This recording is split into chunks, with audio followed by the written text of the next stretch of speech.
In this video, I'm going to show you how to create image polls on YouTube Mobile. Let's launch the YouTube app. In the bottom menu, tap on the plus icon. In this menu, tap on this poll option. Here you can see there are two polls on the screen by default.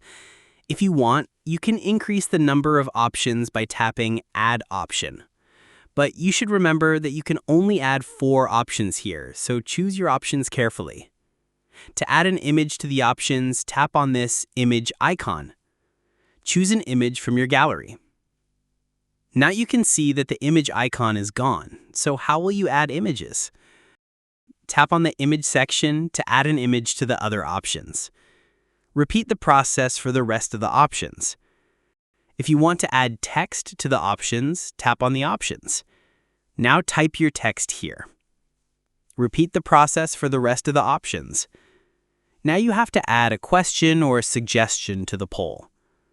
Tap on this space and type your question. After you are done, tap on Post. After posting, tap on View.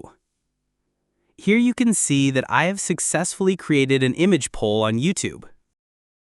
Feel free to reach out if you encounter any issues during the process. If this video helps you out, please leave a like and subscribe. Comment below if you have any questions.